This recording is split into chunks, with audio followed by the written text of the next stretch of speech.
Hi, welcome to my August Roundup.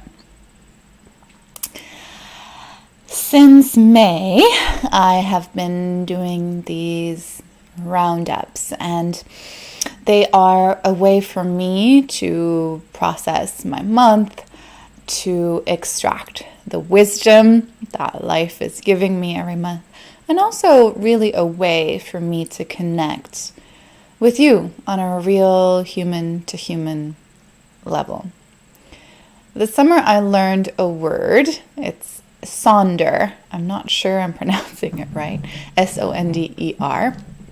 And it's a word that denotes that feeling when you become aware that every single person on this planet is just as complex and has feelings and thoughts and trying to do certain things and is as complex as you are. And I've been having that feeling in a big way these last few weeks. And it's a feeling that goes with a real recognition that, first of all, I'm not alone in my complexity. I'm not special in my complexity. And also, it comes with a bit of an overwhelmed feeling because when I'm fully aware that every single other person is as complex as I am, I get a little overwhelmed because it's complex inside of me. And if you are part of my community here online, chances are you're quite complex also. And for me, complexity and my inner contradictions has made it a little challenging to express myself. Because inside of me, it feels like I have a whole bunch of different cameras or different lenses through which I experience the world. And it is a lot. It's a lot of information to process. And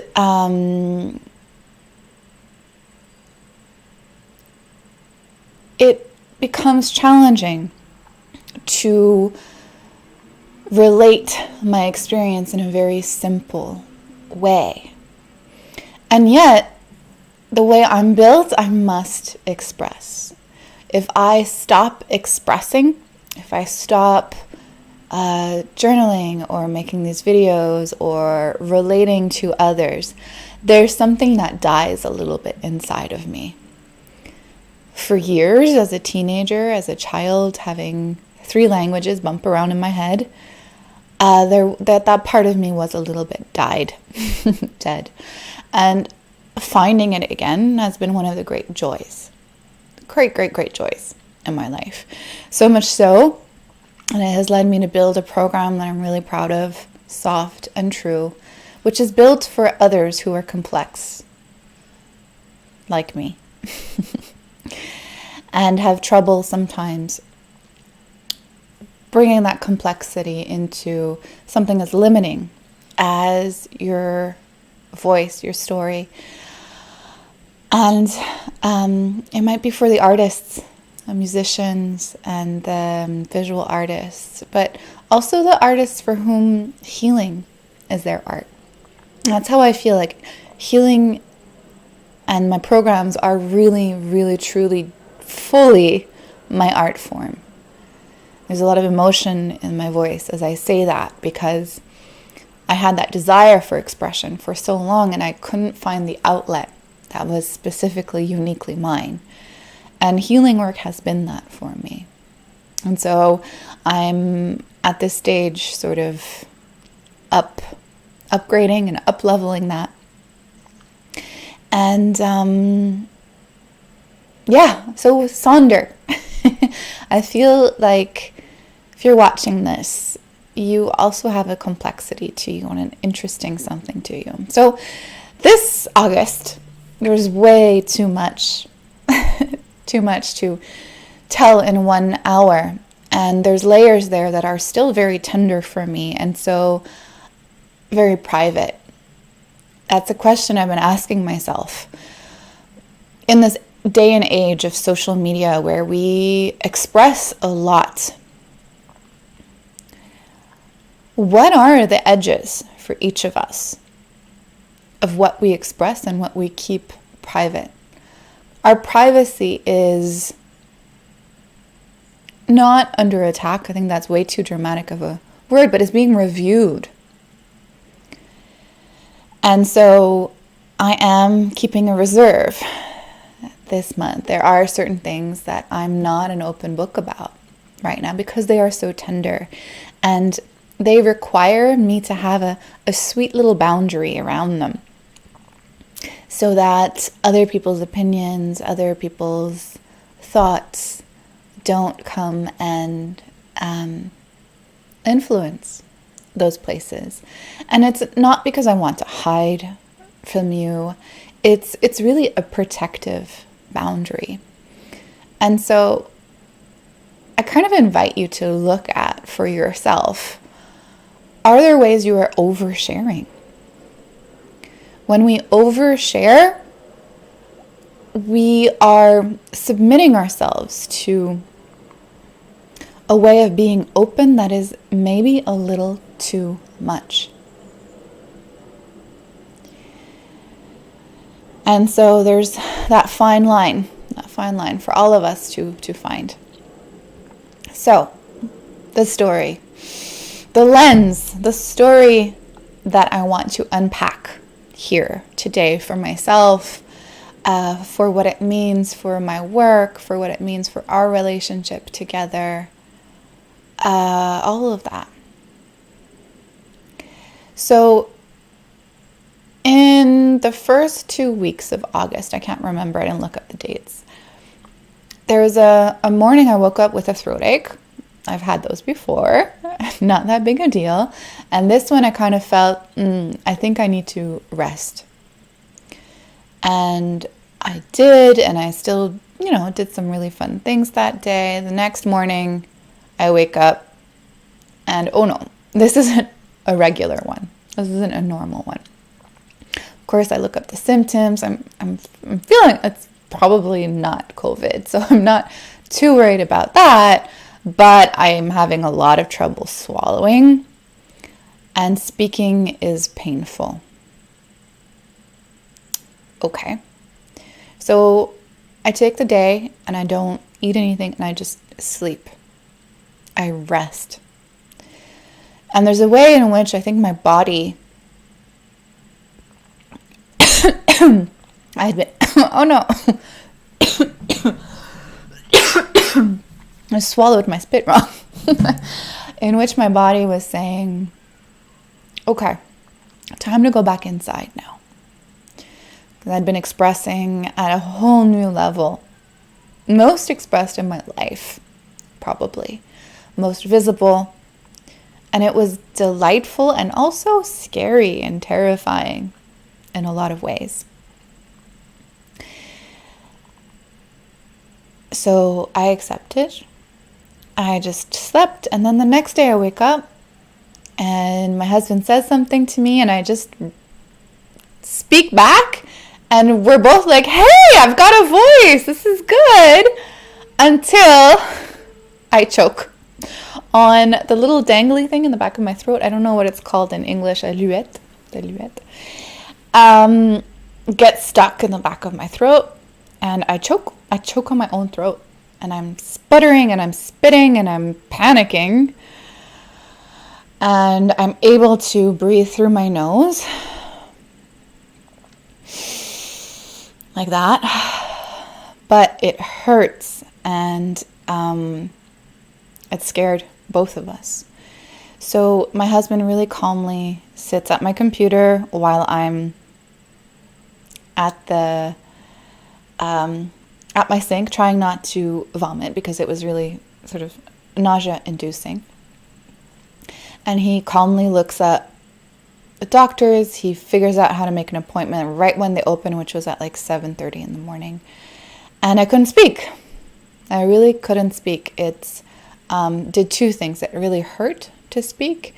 And as I spoke, that thing got stuck in the back of my throat and I would like sputter and panic and choke on my own throat again. So my husband had to do my speaking for me. And it was really vulnerable, and it was really, really beautiful to see how calmly he was able to do that. I wrote down all my symptoms for him with the history, and he beautifully conveyed that to the doctor on the phone. And then the doctor said, okay, it's pretty seemingly have an infection. We're probably going to prescribe you some steroids so that it goes down, but a doctor needs to actually see it. And so I have then an appointment at the clinic in Verdun, and I couldn't really open my mouth. It really hurt a lot. The doctor looks at it, sees my little piece of paper where I'd written things, and I had to go alone, right, because of COVID time. And he takes a look at my throat, and he's like, okay. And it was pretty clear on what needed to happen. So I had an abscess behind my left tonsil. For some reason, my body just produced a ton of bacteria in a very short span of time. And that meant that he was like, okay, you're going to go to the emergency room, which was on the other side. So I just had to walk. I had a little fever. And so he was really clear on what needed to happen. And he called the ear, nose, and throat doctors ahead of time. He sort of talked to triage. He made up lots of phone calls so that it goes smooth for me. I arrive at the hospital. Of course, there's all the triage, the pre-triage, so that we're not pretty sure that it's not COVID, etc., etc., etc. And so I go to the hospital, and they show me in. They give me a gown, and they show me my stretcher, and they're like, here you go, put this on, sit here. And from there on, I was just taken care of. Couldn't speak. It was really hard to speak. The nurses kept asking me, like, what's going on, of course. And I was like, can't you see my chart? But there was something really familiar to not being able to speak for me. So it really forced me to revisit what that was like when I was younger. Familiar and quite comfortable, honestly, for me. And it was easy then to surrender to the hospital process, which means people come and poke at you, take your blood, put intravenous things in you, and really you don't have much of a say about it. And I was okay. I was okay with that. Because in parallel of them sort of just taking charge of my body, they approached their work with so much kindness. They really did. And I felt taken care of. I was amazed that my little throat ache had a whole team of 16 people probably taking care of me while the time I was there. I was really moved and touched by that. And so what needed to happen was they needed to drain the abscess, which meant it was pus. It was disgusting. And this was a really amazing moment for me. It was extremely painful. They drill a needle, or they drill a hole in the back of your throat to kind of take it out, and then they kind of sort of suck it up in one of those dentist things. Really gross. But the doctor and the nurse, two women, they were so kind and caring with me, that even though it was violent, I got to squeeze the nurse's fingers as hard as I could and kind of gurgle and scream and be terrified, that I was able to not put that experience somewhere deep down inside of me where I would never think of it again. So I didn't make it into a trauma, let's say it that way. I kept it accessible in the whole of my energy. But had they not been as kind, I don't think that would have happened. So I felt deep gratitude for them. And I felt deep gratitude for our medical system that for things like these, where it's sort of clear cut what needs to happen, that there is a process, because I was really terrified to choke on my own throat. I was. And after that procedure was done, I felt better very quickly. And they kept me overnight, monitored stuff, gave me antibiotics, etc., etc., etc. In the morning, I made a case. I can swallow the pills now. I'd like to go home. During the night, there was a young woman who came in. She had been in a car accident from her own fault. And she was terrified.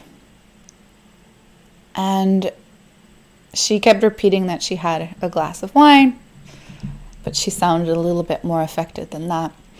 And at this point, I was sort of able to hold space for others than myself. And so I did that for her. What does that mean, holding space? It's really simply, neutrally, kindly being there for somebody else who's suffering. I never saw her face. I just did that from my stretcher, and her stretcher was next to mine. And I observed. And it was a moment for me where I had a little internal debate with myself of, should I offer this woman Reiki?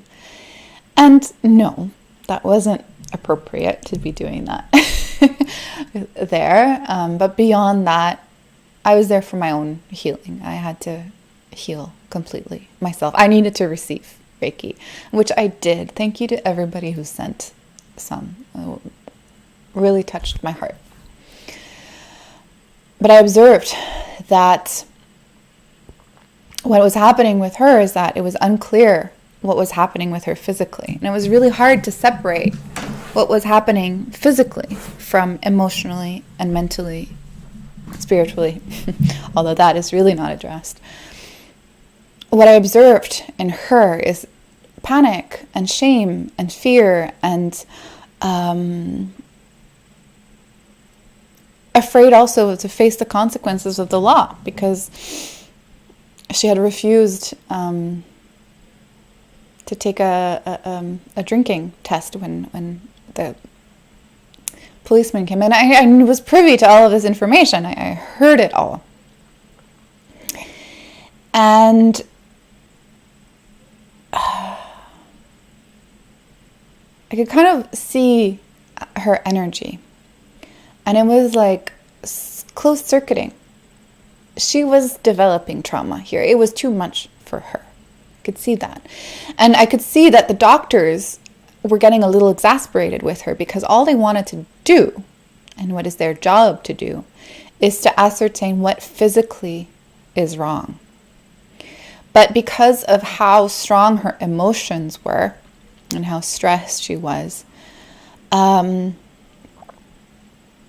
pain kept hopping from place to place, and then she could walk, and then she couldn't walk, and then there was just so much happening in her system that it became really hard for the doctors to know. And she was really afraid of the needles for the blood tests and the intravenous and all of that, which I don't blame her, but she was refusing that and making it really difficult for them to do their job. I don't blame her, really, I don't. But what that showed me is that our system has really divorced the physical from the emotional. And an ER doctor has absolutely no choice but to also deal with the emotional. And some of them were really good. There were some really masterful nurses at handling that aspect of things and calming her down. There was one who had a really good way with her, joking, keeping really good boundaries with her. He was a male nurse, and he needed to for her to change, and he needed to help her, and so he was really very clear about doing that in a very respectful way. So I observed those things, and I could see how what I teach in my Reiki classes, in Soft and True, in Energy Healing Toolkit, big time. How that has a place in our medical system. And I'm not here to suggest that doctors take even more training. I think they have a lot of training. And I think the doctors that I know are some of the most absolutely wonderful, kind, intelligent people I have ever met. I was in a CJ program where a lot of them became doctors, and they were amazing people. And yet, in a systemic way, we can do better. And I do believe that bringing in mindfulness into the system is an extremely good move. So if you are in the healthcare professions, I highly recommend that you take the MBSR, the Mindfulness-Based Stress Reduction Program. I have taught that, and I am moving away from that because my joy is to create my own programs. This one's already created and it's already fantastic.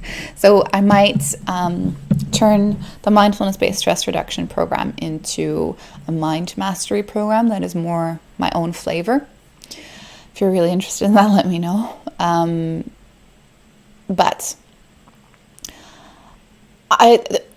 what I'm really seeing, what I'm really observing, is there's a need for dialogue and standing each of us really in our perspectives and then learning from each other.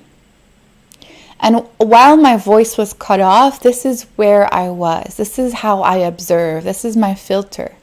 How can I listen better and listen with utter respect from my fellow human beings, and from there share my perspective?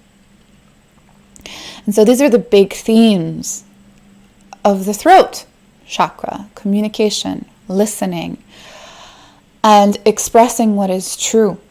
And to tie that back to before, when we are complex, it takes some time for that truth to take into account the whole complexity and the whole complexity to be expressed. It takes inner work. And when it's done well, I believe that's where leadership emerges from.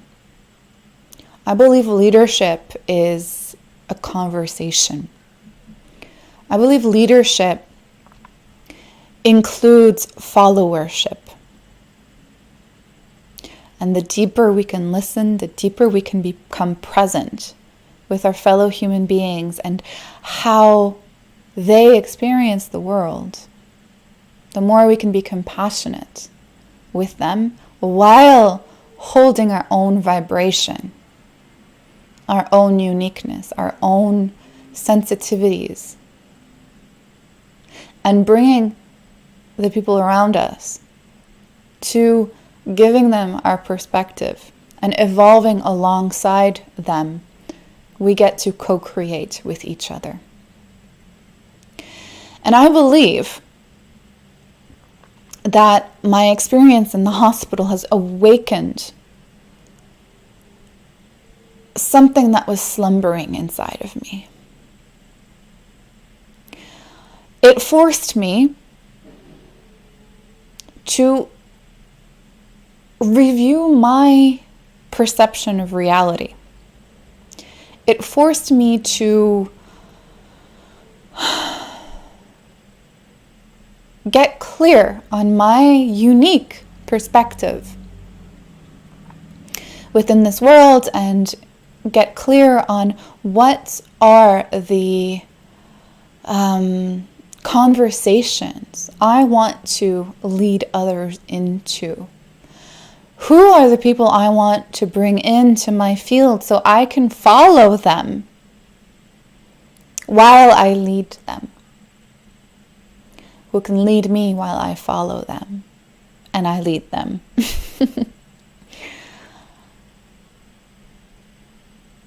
So, let me back up a little bit. While I was in the hospital, I had such a deep appreciation for this scientific procedure. No, that system of the ER is far from perfect. But when you're afraid to choke to death on your own throat, it's there for you. Some other woman there was in extreme pain, and they did not know what was going on with her. I could feel for her. Not knowing what's going on is a really scary experience. And their job is to really physically have a look with all the tools and all the technologies. Now, I'm not saying this is causal. I really am not. But it's correlational. And that's enough for me to express it. A few days before my throat ache developed, I had one of the most excruciatingly difficult conversations with my parents. And this conversation was around what do we agree to be the truth? So I was really deep in thought about what is true. What is true? In an age where everybody's entitled to their opinion,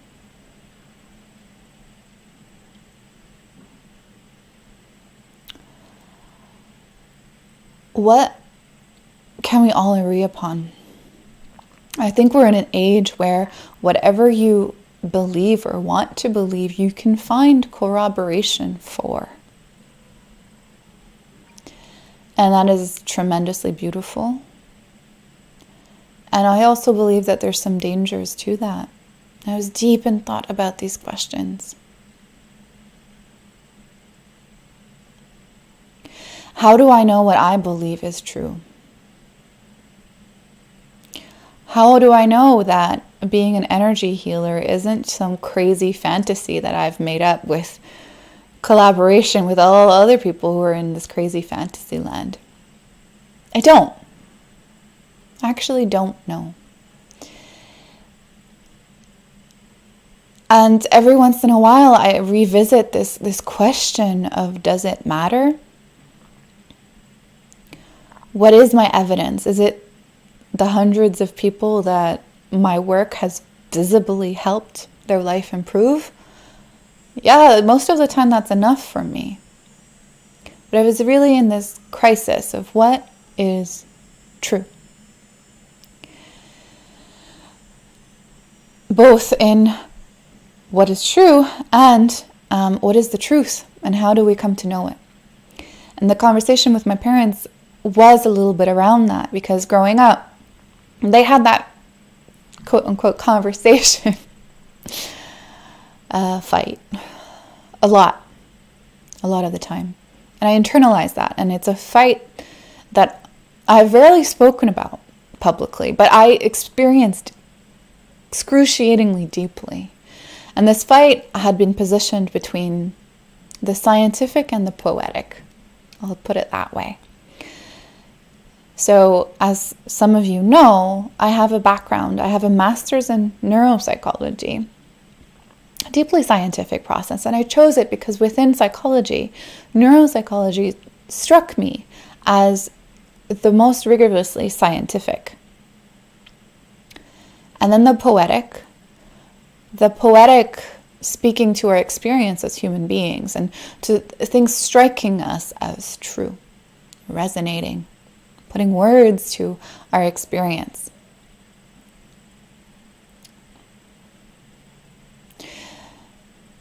So, that was the background a little bit. So I was deep into all of that. And I had to make a request from my parents, from my mother in particular, about a certain topic that was related to this.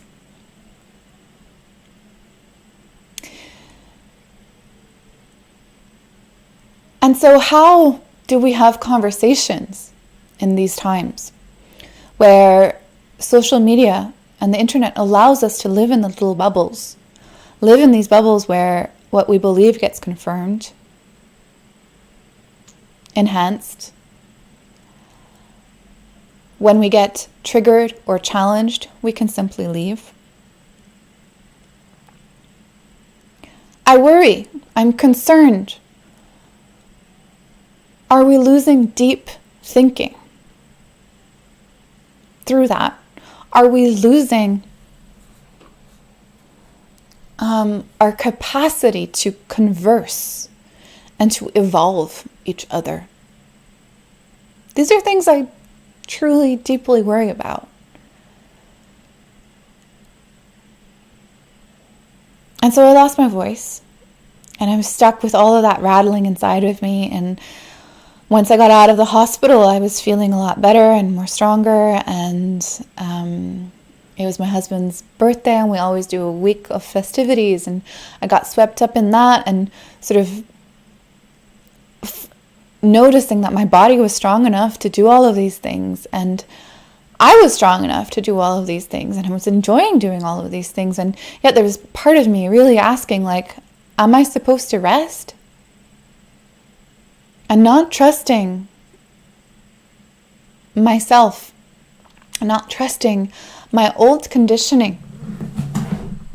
And that's something that happens on the transformational path, is that sometimes we learn that we're capable of much, much more. And then we can navigate differently.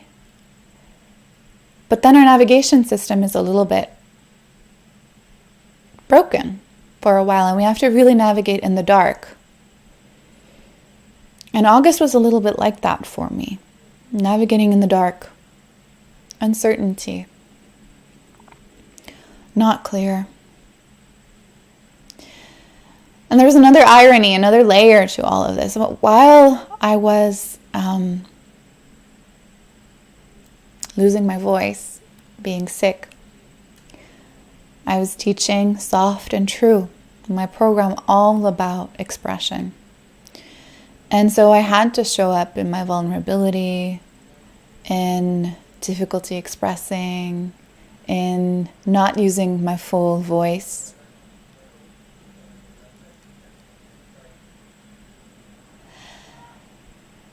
And interestingly, being seen and navigating that was healing for me, but I believe it wasn't only healing for me, but it was an example for the participants there.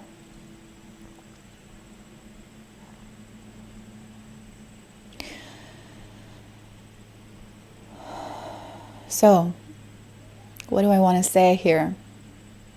Yeah. What I want to say is that it's profound and deep work. Getting to know our own perspective and our own validity of our own perspective without getting entrenched in it and without needing to be right. While remaining open to dialogue and conversation. Having the difficult conversations. Addressing the places in our life and our energy field where we're hiding or experiencing a looping of trauma, which was the case around my conversation with my mom. And facing them. Placing ourselves straight in the middle of our life. Saying, I am here. I am imperfect. Everything isn't always clear. The path isn't laid out for me straight. But I am here.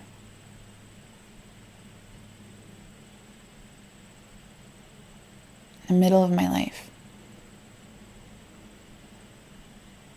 Willing to stake my claim at being the author of this life, and doing that with most justice justitiousness, kindness, discernment, intelligence, compassion. Because me being here in my life means I am having an impact around me. What impact do I want to have? Who do I want to be?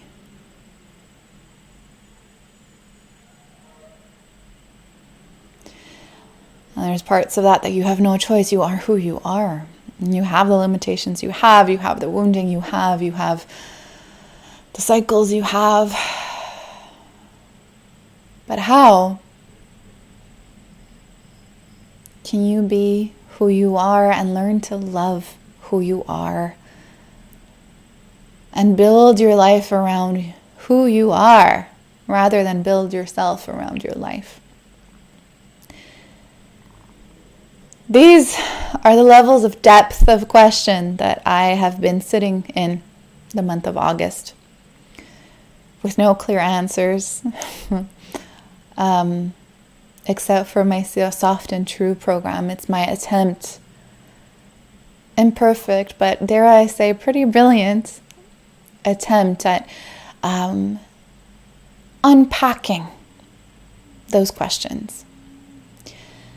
And so if it is your desire to be soft and true and to allow your life to transform around you, to reflect what you value, to make the impact that you are here to make. This month I also saw the design of my parents conceiving me. It was a beautiful, beautiful experience, feeling deeply that they called me in. Not consciously. How I am my two parents. And as imperfect as my childhood was, and as every summer I find myself processing another layer of my childhood and who I am and who I've become. They're absolutely delightful people. I'm so proud to be their daughter. And I saw how they designed me. I saw energetically how they fit together to create me. Of course, in the DNA and everything else too. But I digress. That was some profound healing for me. That hasn't completely made its full way yet. As you see, there's still charge and emotion around that.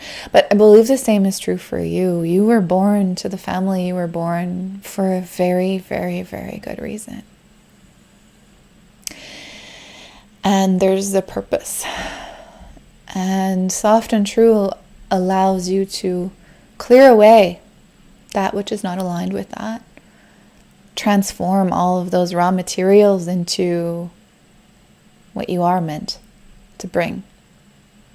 And together we can make a beautiful next level experience on our planet and start taking care of our planet again.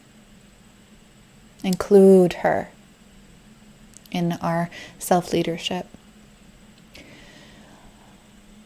Start or continue undoing the generations and generations and generations and generations of trauma that still lives in our DNA. We have the power to heal that and to create something fully new for the next generation.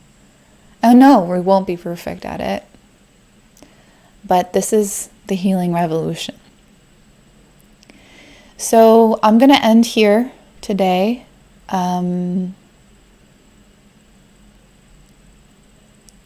If you've been listening for a while, just say hi, just so I know who is here. It's nice for me to know. I'm going to end here with my story of August. September is my birthday month. We'll see what that has in store for me. I'm turning 33 this year.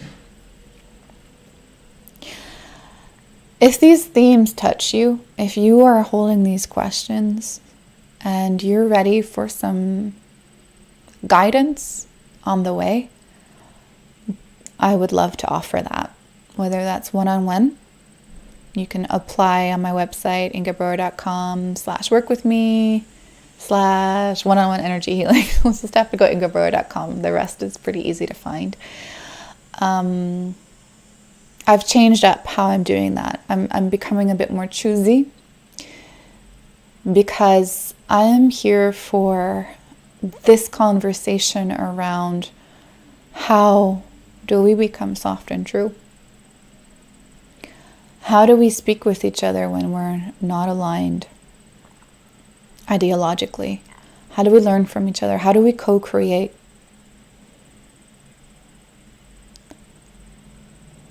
And therefore, I always learn from my clients. I always learn from my students. And I am simply creating a curriculum for myself where if these themes resonate with you, I have something to learn from you as I guide you. And you have something to learn from me. So applications, that means if you're not a right fit, or if I'm not thrilled and excited to work with you, really, like, this doesn't mean you have to be perfect, already healed, okay? Like, I love working with like the most fucked up stuff, okay? So don't dequalify yourself. And fucked up stuff is really like not fucked up stuff. Anyway, you can apply, and then how it works is that I review your application, and we probably hop on a call to create a program that is tailor-made for you. What I ask nowadays is that the commitment be at least $500. $500 gets you maybe 5 sessions, so it's very reasonably priced. It's just there's a new level of commitment that I ask, because this is really important work, and I value it. And I require that you value it also if we're going to work together. Applications are also open for soft and true. Initially, I want to start it on 21st of September-ish. I've been really quiet, and I'm going to honor my inner rhythms. I feel like there's still a new layer for me to process. However, don't wait. The sooner you apply, the sooner you get in, the sooner the magic starts. I probably will be starting up again my in-person Reiki courses, so you can get in touch also about that. Okay. Thank you so much for your attention, your presence. And if you want to join the community and have this kind of conversation sort of most days of the week, join the Healing Revolution community on Facebook. I put the link in the comments.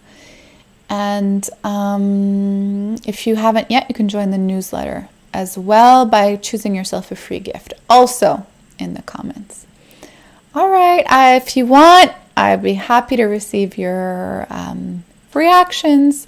You can send me an email at inga@ingabrower.com, and that's Inga, I-N-G-E, at INGEBROER.com. Okay, bye.